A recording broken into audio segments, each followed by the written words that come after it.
I'm Robin Gray, and I've been making biodiesel at this facility with my associate, Mr. Medeiros, for about the last 2 years. We hold a license from the Department of EPA to process biofuel, and we started off initially with a 50-gallon processor, and we've now evolved up to a 280. We make 280 gallons of fuel at a time.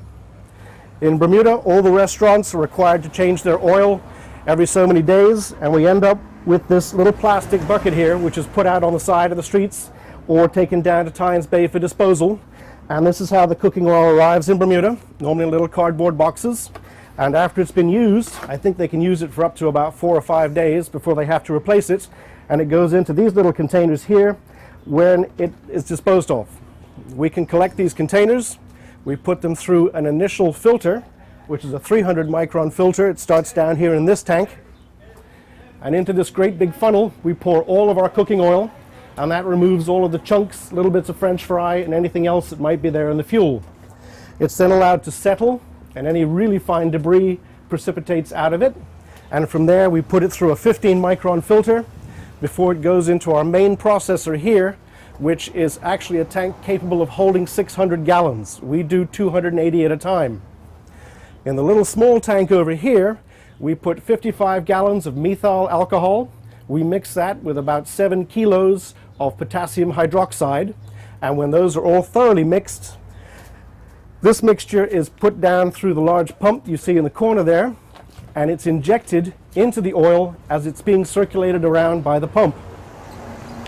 When the entire 55 gallons of methoxide have finally been injected into the oil, we allow it to circulate for an hour or two until we're satisfied with the results, and then we let the whole thing settle for 24 hours. What has happened is the actual little cooking oil molecule has been split from its methyl esters.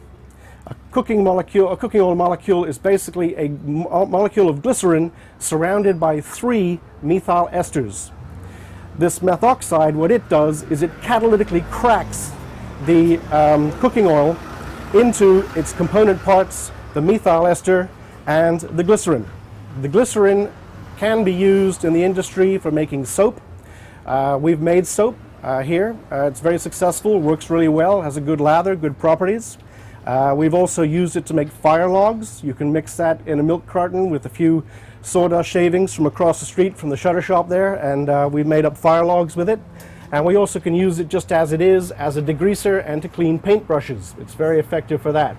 But otherwise, the glycerin itself is a waste product, and we return that to Tynes Bay where it's incinerated. That settles to the bottom of the tank, and we pour it off, and after that's all gone, it leaves behind the methyl esters, 280 gallons of methyl ester that we're interested in as fuel.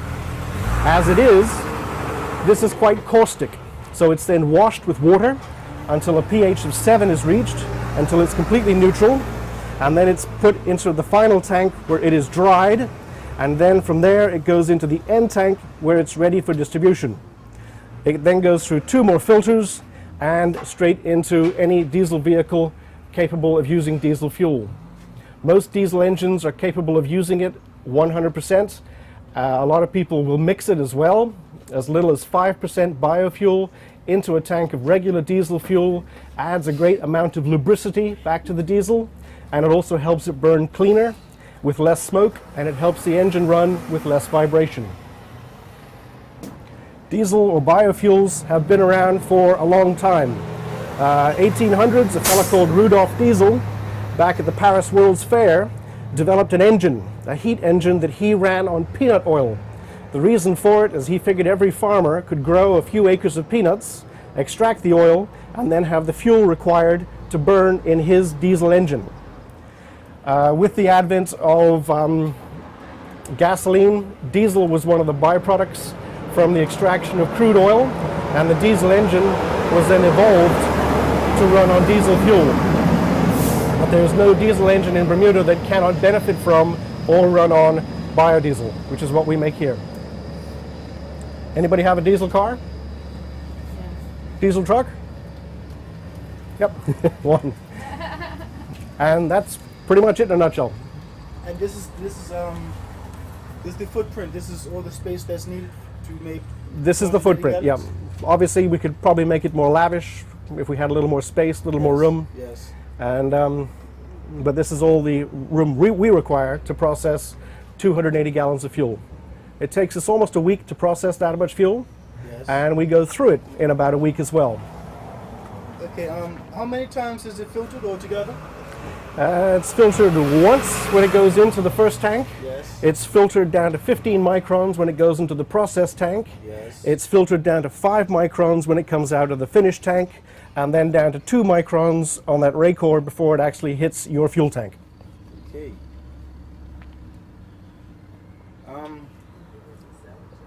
Standards. Are there international standards or There are. anything like that? There are international standards for biodiesel. Yes. ACSM 6, I think it's 6751, is the American standard for diesel fuel. Whereas we don't have the facilities to test our fuel in America because Yes. it's extremely expensive. It would cost us a few $1,000s to test every single little batch that left here.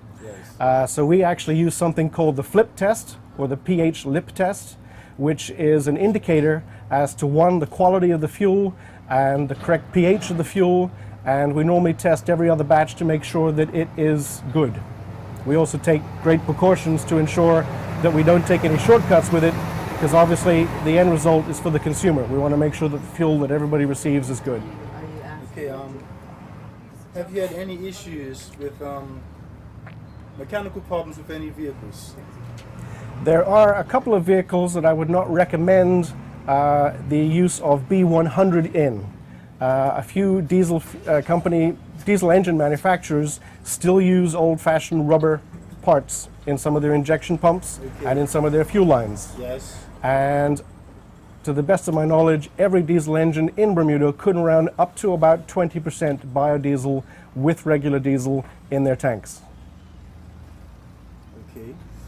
How much is biodiesel Biodiesel is $5 a gallon. in comparison to regular diesel? Diesel at the pump sometimes fluctuates anywhere from $6 to $9. It was one of the reasons we started this in the first place. Diesel went up around $9 a gallon, and we were looking for some sort of alternative way to run our trucks. I've been running my trucks here at the Iron Works on it now for almost the last 2.5 years, and I run them on 100% pure biodiesel.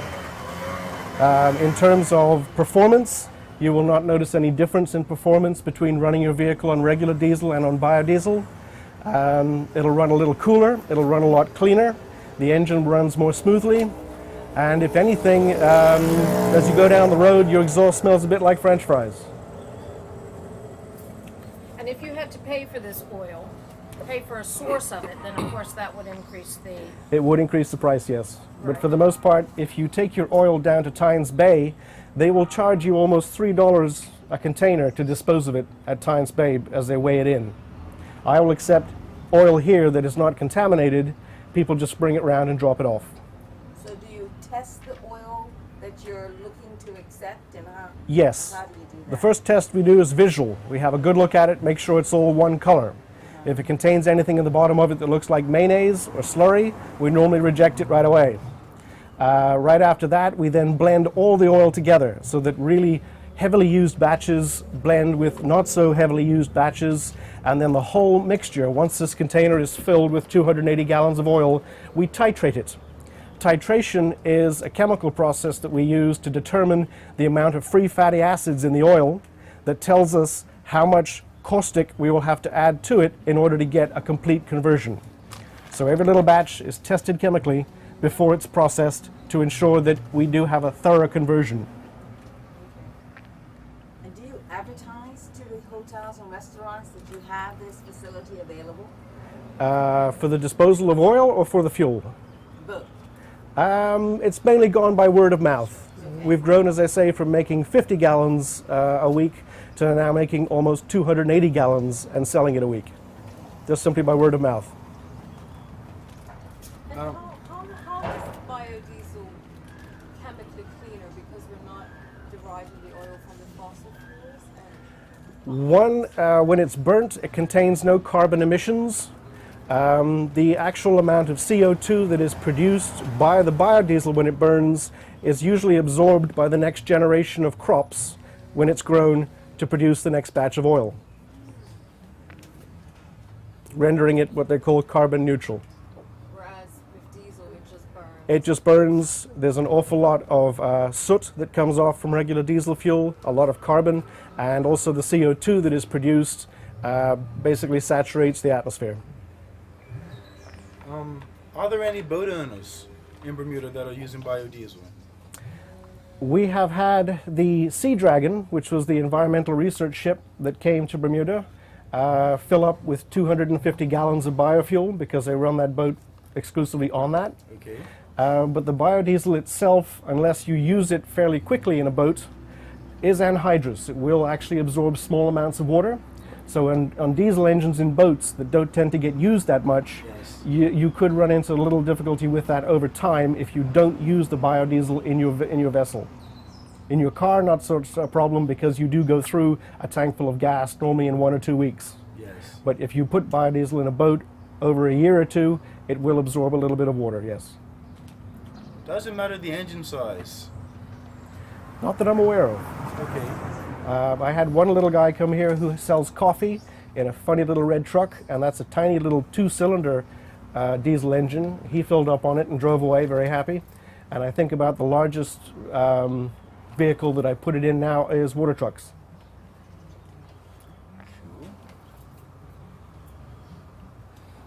Any challenges in this whole either process or collection, sourcing or distribution? What are the challenges? Probably just the sheer physical labor involved in moving around the cubes. They weigh 45 pounds apiece, and all of this has to be done manually by hand. It's a good workout. Keeps you in shape. What's the ratio? How many gallons of used oil does it take to make 280 gallons of It product? takes 280 gallons of used oil to make 280 gallons of fuel. You shouldn't lose any. No. What we do discover is the 55 gallons of methyl alcohol that I've added to this batch comes out as 55 gallons of glycerin from the end process. And as I say, if anybody would like glycerin to make soap or for any reason, we've got lots of it, and we normally just throw it away. We'll give it to anybody who's interested in making soap or doing anything with it. Do you have, I was going to ask, do you have samples of the stages that we could see, or like this is very clear. I mean, we understand leftover cooking oil. Yep. I think all of us understand that. Is there any way to see components of? At the moment, no. I've actually just finished a batch and finished drying a batch, and I was pumping it over this morning into the finished tank for sale on Monday morning. And other than that, the little Raycor filter that you see there has the finished fuel in it. It is sort of a deep amber color and clear, the way that diesel fuel looks for the most part. And that's one of the best indicators of a good quality fuel. And the glycerin, do you have any? You don't happen to have any? I do not, but basically it's sort of a dark black liquid. We do make biodiesel soap out of it. This is a bucket of biodiesel soap that we use basically for washing our hands, cleaning up the facility. That's nice. It's a great That's degreaser. nice. Yeah. Yep. And spillage or anything? Is there? There's a containment wall around the facility here that catches anything that spills out of the tanks. And then after that, for the most part, the biodegradability of biofuel, it will biodegrade in the atmosphere very fast. It is as toxic to the environment as sugar, and it will biodegrade as quickly as table salt outside in the environment. And you can also consume a few gallons of biodiesel. Tastes like old cold salad oil with any harmful effects to you. You could literally drink a shot glass of it right now. No thanks. Any fires, anything like that? Any emergencies with the production? None at all. The biodiesel itself is a Class B flammable product. It is 4 times less flammable than diesel fuel itself. You have to try to get it to burn. You really do. Okay. Blowtorch. Okay. Efficiency. I get 25 miles per gallon on my truck using regular petrol. Yep. What's the comparison if I use biodiesel? You're going to get about 5% less because biodiesel contains fewer BTUs than regular diesel, so you'll probably get about 5% less miles to the gallon. Although in Bermuda, with your stop-start driving through the city of Hamilton, Yes. You won't even notice it. Yes. That's minor. You were driving thousands of miles in a big truck in America somewhere at Yes. 65 miles an hour, Yes. you might be aware of the fact that you get 5% less. But here, good trip to dockyard in third gear will give you the same kind of inefficiencies. Okay. So how do you, supposing I do drive a diesel car, how do I determine whether it's got these rubber injection pumps, rubber fuel lines that are not as suitable, and how One would of the- I do something to change that? One of the best ways is to check with the vehicle manufacturer. A lot of the local dealers don't seem to be very knowledgeable about it, but if you go back to the original manufacturer of your vehicle, either in Japan or in America, check with them and find out from them via email or through the internet as to what percentage of biofuel they would recommend you burn in your vehicle. Almost every vehicle on the road can do up to 20%. Some vehicles will do up to 100. So let's say I get that value, I get 20% value. Yep. Then how do I, as a small consumer, do that? How do I add 20% to my, go to a pump? I assume I have to go to a regular pump. Go to a regular gas station, give yourself a little over 3/4 of a tank of fuel, and then come here and get topped off with biodiesel, and the two will actually blend in your tank. The two are completely miscible with each other, and biodiesel and regular diesel blend in a minute together. What is the factor that what makes the difference if I could only run 20% biodiesel or a vehicle that I can run 80 or 100% biodiesel? Adding as little as 5% biofuel into regular diesel because of its high oxygen content will make regular diesel burn about 98% more efficiently. So even a small amount of biodiesel in there will really help a diesel engine. The other thing it does is it puts back a lot of lubricity. Diesel fuel used to contain sulfur as an anti-knock compound and also as a lubricating compound in the diesel engine itself. Because of the side effects of sulfur dioxide in the atmosphere and people breathing in the sulfur dioxide, which is really bad for the lungs, they've tried to remove as much sulfur from diesel fuel as possible. So now they have different additives in there, and the diesel engines themselves tend to run more noisily and they burn hotter on regular diesel fuel than before. By adding a small amount of biodiesel to it, the lubricating properties of the biodiesel put back all of the good effects of the lubrication that the engine requires to run. So if anything, it would extend the life of a diesel engine, and it'll also help it run cooler and quieter. That was good information, but I worded my question wrong. Try again.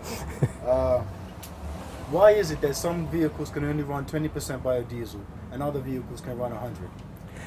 Because of the compounds that their engines are made out of, certain rubber compounds are not compatible with concentrations of over 20% biodiesel.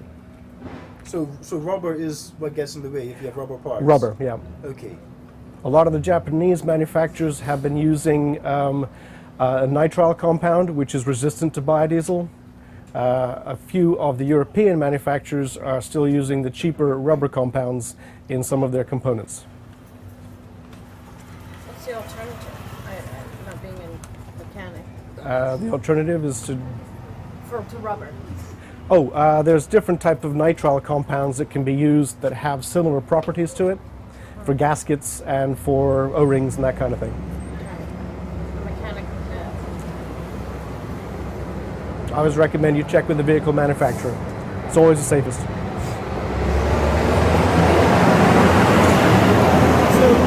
this sounds very good. I mean, have you been getting any critics or bad press at all? I mean, it sounds wonderful. So far, no. Great. Does one have to have an appointment to come down for a diesel fill up, or is it? We're here Monday through during Friday regular from 8 business till hours? 4:30, regular business hours, yep. And they can just come by and. Yep, just come on by to the office, pull up to the fence, we'll fill up the vehicle, charge you $5 a gallon and go from there. Mr. Gray, one of your trucks to see the To actually visible emission? test the exhaust? Yeah, we Just could do Smell that. the French fries. Smell the French fry. I usually make most people a bet. I say put about 5 gallons of diesel of biodiesel into your truck, go for a drive, and by the time you reach Tynes Bay, if it's not running cooler and quieter, I'll buy the diesel back. And no one's ever taken me up on that bet yet, except to come and get more fuel. So do you see an opportunity for growth?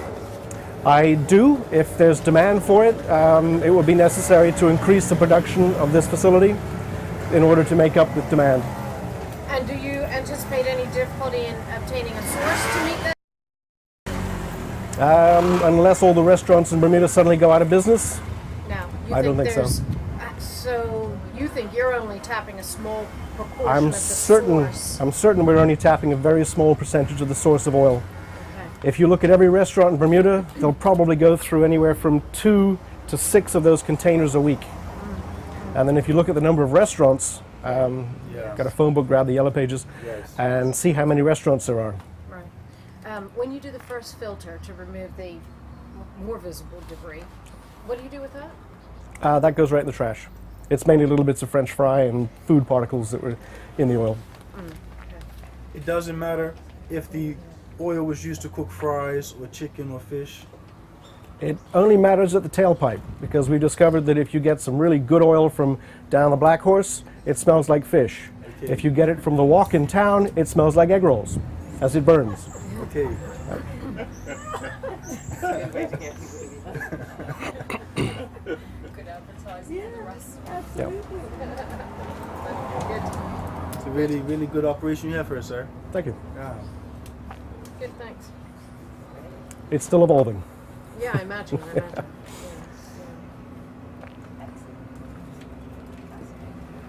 I'm looking at the way you have it laid out. Is that the way it goes in rotation? Yes, it does, yeah. The oil containers come in. They're normally laid here beside the fence. Each one of them is then picked up, tipped off, goes into the truck. The empties then go down to Tynes Bay. And then the process starts at this end. And as it works its way all the way down, it ends up back where it started before it finally goes back out in the vehicles again. Any safety issues? The fire department did come around and have a little look at what we do. They did make a recommendation as to how best to store our methanol, which we've complied with. They did recommend we get a fire extinguisher, which we have. And we also have a little sign now on the gate that says, please switch off your engine. So in case of emergency, I see those little red handles there. Is that your cutoff switches? No, those are just valves that control the flow of the liquids around the facility.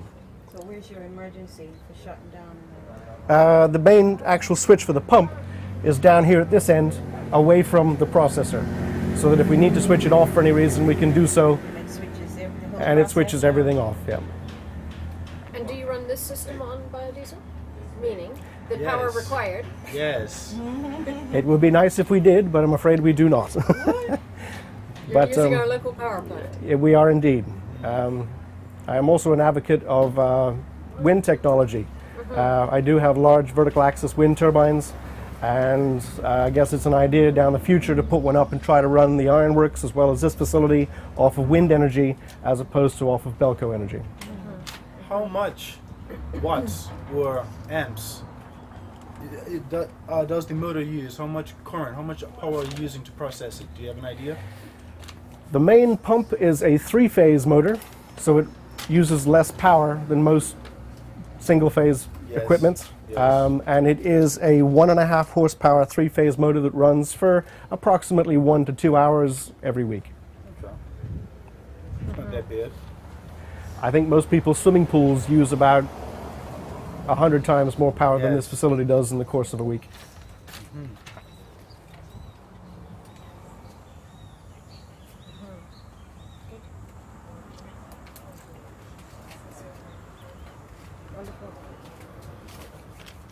What motivated you to start doing this biodiesel? The price of diesel fuel locally. I think it reached around sort of $9 a gallon at the pump. I see. So in order to go and fill up your vehicle, most vehicles take anywhere from 10 to 12 gallons of fuel, suddenly reached $100 every fortnight to fill up. And Mr. Medeiros, my associate, had been making it on a small scale, and he decided that this would be a better location for a larger scale facility. and together we started to make our first 50-gallon batch. How long did it take you to work out the bugs out of the process? Was it a learning phase? It was. We looked at commercially available equipment and kind of modified it for our own requirements. And we also discovered better ways so that we didn't come in contact with any of the chemicals or any of the oils and things that we use. We found better ways to pump fluid around. We found better ways to dry our fuel, more efficient ways to make it better, to improve it. How do you dry it? How do you dry it? We use an air bubbling system to dry it. It's actually allowed to settle, Yes. and water, of course, sinks to the bottom of the fuel, where it's poured off on the bottom of the cone tank.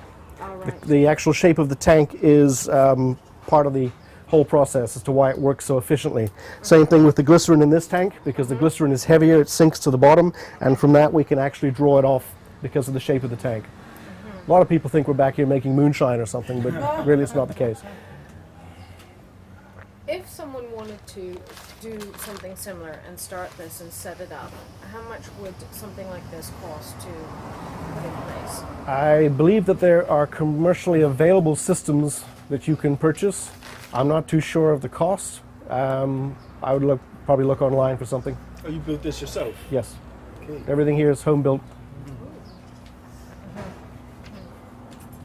Except for the tanks. They're obviously bought. I noticed the schedulating pipe. Is it that much pressure? No, we just felt safer with that. Okay. If you're going to be pumping around stuff that is under a fair amount of pressure, Yes. plus with the volumes that are involved, Yes. the last thing you want to have is like a leak or a fracture. Okay. And so heavier wall pipe, for the extra pennies, it's well worth it. Yeah.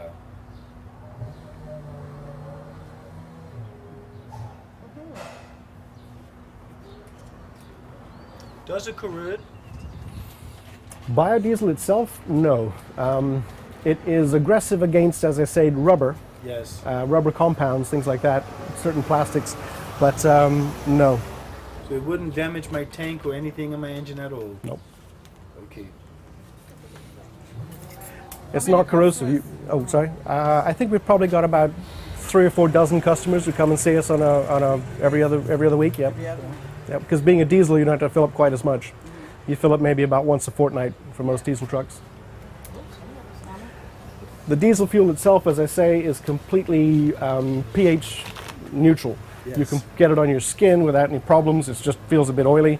You can actually drink it. If you can drink up to your body weight in biodiesel without any harmful effects. So in terms of its caustic ability, it doesn't really have any.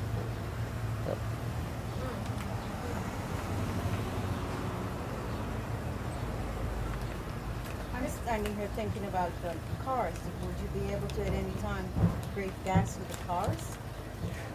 No, not in this facility. I'm not too sure what alternatives are available for gasoline engines, but I don't know if we actually have the ability to produce that type of fuel here in Bermuda. Because you wouldn't be able to use the rigs? No. Different kind of engine.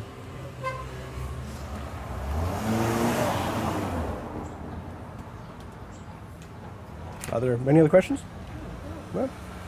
Thank you. Appreciate that. Okay. We got a lot of information. Okay. If you like, I can invite you all to stand behind my truck and smell the French fries if you like.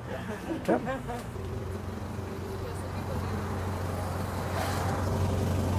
I smell it indeed. Yep. It's kind of unusual to smell that while driving, and a lot of our customers, we have these little biodiesel stickers that we put on the back of the vehicles, which are magnetic. And if you come and fill up at the facility, we give you a sticker, put it on the back of the truck or the car. And as I say, if you're driving into town and you smell that, have a look around and see if you can find one of those on the back of the vehicle in front of you. Right. So it's allowed your vehicle to run quiet? Yes. If I went down to the gas station and filled up on regular diesel, this sounds like a bucket of nuts and bolts being shaken. Running on biodiesel, it runs a lot cooler and a lot quieter. Actual carbon emissions, there are none. And there's no sulfur either. So you're not breathing any sulfur dioxide or any sulfur compounds. Maybe us as a So, sir, nation can move towards What are that your views? I mean, 60%. It sounds good. certain vehicles must What would you do? You think government buses and ferries can run on this? Yes. Okay. They're basically the monopolies with the two oil companies in Bermuda by telling them that they'd have to take biodiesel and either one, sell it on their forecourts as 100%, or two, blend it with the diesel fuel that they already produce. In Europe right now, if you go to the pump, they don't even tell you that the diesel that you're buying already contains 5% biodiesel.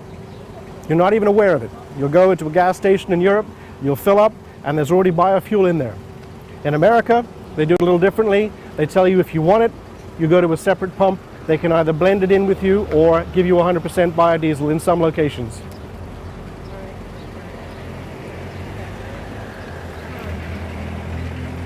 Interesting. None of us are gasping for air. Yeah. You're standing behind a diesel truck, basically, breathing the exhaust. Right. And I don't think anybody started coughing yet, have they? You can't see any fumes. Nope. Some of these trucks run dirty. Oh, You can see unbelievable. it, yeah. I would take this gentleman's vehicle here, put 5 gallons in it, and tell him go for a drive and tell him if he notices a difference. And I think you probably will within about 3 miles. So doesn't it have to have that straight fuel, biodiesel? Or you can mix it? I mean, if I came... If for some reason I'm not here, you need to get diesel fuel, go to the gas station, put diesel in it. Come back here, put biofuel in it. I can go back and forth. Back doesn't matter. I don't have any conversion. I don't have to change anything or alter anything. I can put diesel fuel in here right now. Right at the pump, or I can go right down there and fill up and yep. With the diesel, no. If I drained all the biofuel out of this truck, went down to the gas station and filled it up with dyno diesel, it'll sound like an old coffee can full of nuts and bolts in about 10 minutes.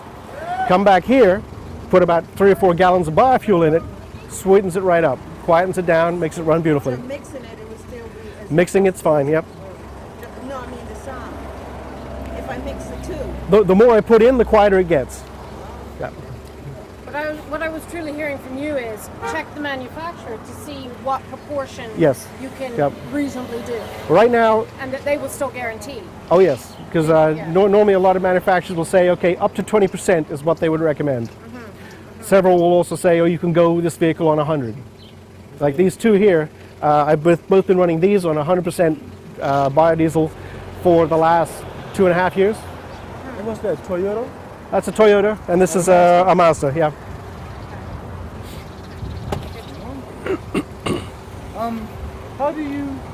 How do you think you've been received? Are you happy about how it's been catching on? You think it's a little slow? Happy, because again, what I need to be able to do is ensure that my supply can always meet demand. And if there was suddenly thousands of people that came to me for fuel, I'd have to seriously do something, make more of it faster. But yes, I think that growing into it gradually is the best way to go. If interest picks up, I would then have to go and find more space and start to get a larger facility in order to be able to produce more. So are you going to wait until the demand before you find more space, or that's your priority? I think it's sort of a push-pull kind of thing. As I say, if I notice more customers, I'm going to start making more, because I can make more at that facility if I can just store it. Right now I do about a batch a week. I could possibly do about 3 batches in succession, so I've always got one to sell, one being dried and one being made, so that I would never reach a point whereby I run out of fuel completely. And if I start to sell 280 gallons of fuel in one day, I would be looking for a larger space. Yeah. Okay, did I miss it that people can sell it to you, or you buy it from you? Because it's a waste product, a trash product, we encourage people to bring it here to drop it off because they do so for free. If you take it to Tynes Bay, they're going to charge you in order to get rid of it. They charge you by weight to get rid of it. Yeah. And just so that I can get a better idea, you say 280 gallons per week. How many gallons is this van? How many 10. gallons is that truck? 10, about 12. Okay. Yep.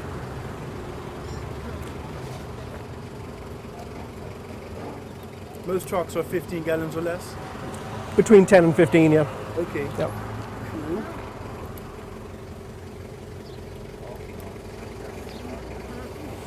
But I mean, if you're going on the jet ski for the day or taking Jet skis not so much because I think they're all gas powered, gasoline powered, yeah. But for diesel boats, again, the diesel engine is used in a boat because it's very efficient, and it the larger boats mainly they're designed for reliability and for power rather than for speed. And so, of course, a tank full of biodiesel in a marine environment would have to be used fairly frequently, fairly quickly. So ferries? Ferries would be ideal, yep. Buses would be another one. Imagine if all the buses in Bermuda smelled like this. We don't have.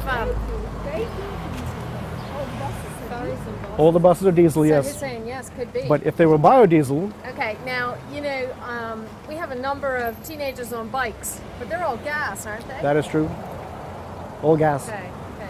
We're Can't gonna help have that. to encourage that younger generation too. Can't help the noise either, sorry.